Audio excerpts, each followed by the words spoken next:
as you realize on this journey in life that human tolerance has its limits, and that everything, when put under pressure, eventually has no other choice but to either get stronger or to collapse.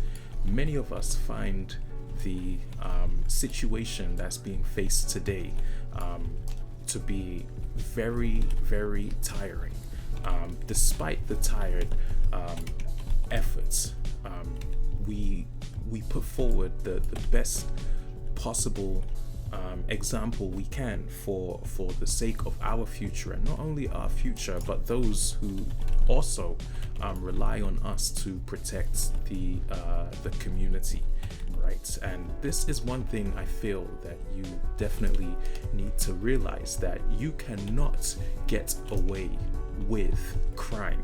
You cannot get away with wiping out somebody's reputation, especially a good person, particularly a good group of people, right? Because one thing you don't realize, and this is where America has messed up, that Black Americans are not the only Black, or should I say, people of African descent on planet Earth. Black Americans make up, a matter of fact, a very small percentage when you compare it to Africans, for instance, people in the Caribbean. There are well-functioning Black communities who have mastered Black independence, who have also gone under procedures to make sure that, like North America, nobody comes through and infiltrates their history and the significance of culture that they have created. And once Black people in America become aware of this, I am strongly convinced that they, or should I even say, our collective group of people from African descent, will eventually come to the realization that we must unite together on a completely whole new front, where the situation becomes beyond the jurisdiction of the United States, beyond the jurisdiction of liberal society, but even going as far as pretty much involving those people who have the interest of Black at cause. Because I find that at this point that there are times where we perhaps assume this to be the norm, right? Just living day to day, struggling to provide for our families, fighting our own people. There is no point in living that life. Like we've already got enough people fighting against us, and that's one thing I've got to tell you right now. Okay, I don't care what anybody tells you. I am going to warn you one last time. What happens in the Black community, the problems in the Black community, stay in the Black community, and you never ever in your life, the last thing you want to do for your own safety is put them in the hands of a white American who has historically and inherently proven to you that he is incapable of solving your problems. Matter of fact, he makes your problems worse. He causes more division within your family while he's out there spreading false stereotypes and labeling you and categorizing you towards a skin color or a social group that has already had a pre-assumed stereotype based on nothing but negativity, crimes, robbery, substances, alcohol.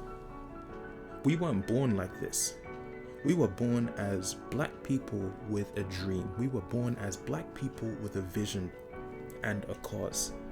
And I can prove this to you by encouraging you to go and travel and see how Black people across the world live, and the respect and the cultural traditions that we share within many civilizations, or should I say groups, from West Africa, North Africa, Caribbean, you name it, even some parts of South America, if I may add, where we are taught nothing but respect and honor and praise and appreciation So this is how I know that somehow North America has had a part in, let's say, maneuvering the black people, whether that's through financial burdens or whether that's through any means they consider within their right mind to prove that they are quote unquote better.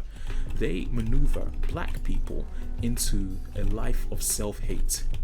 You cannot tell me I'm wrong. Black people can't even wear their hair because of what we've been taught. Black people can barely wear their skin. We're always applying these bleaching skin features and these filters.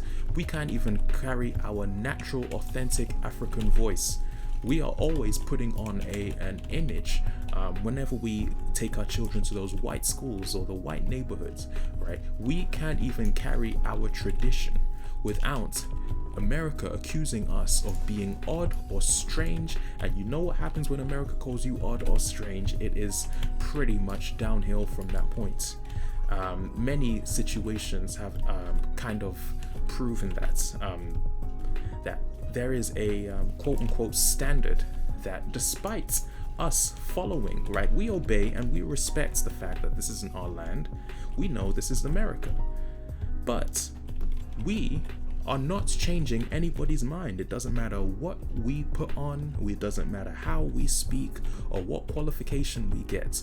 We are still in the same positions, matter of fact, probably even worse than when we last left off.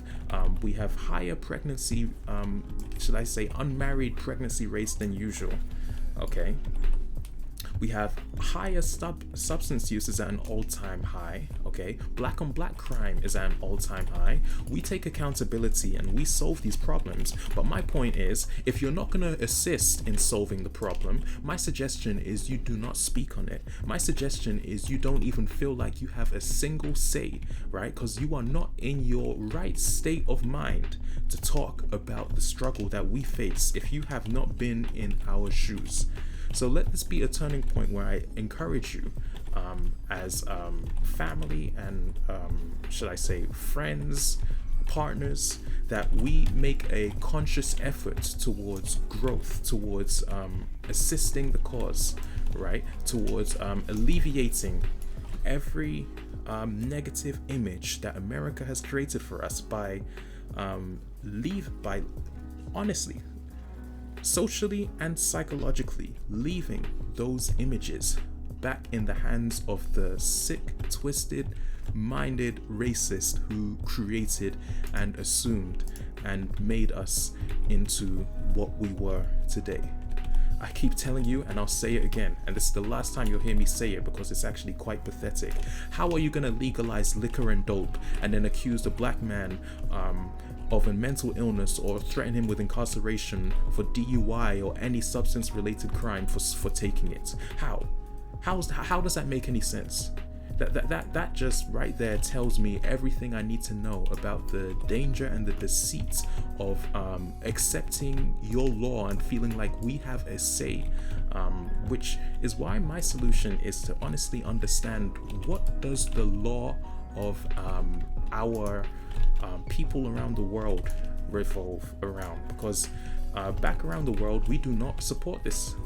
We do not tell our kids to go around hurting other kids and hurting elders. We have a fundamental law, especially where I'm from, of respecting elders and of developing an adequate attitude of honor and taking care of those people in our community who truly have the interest of our growth and our families at heart.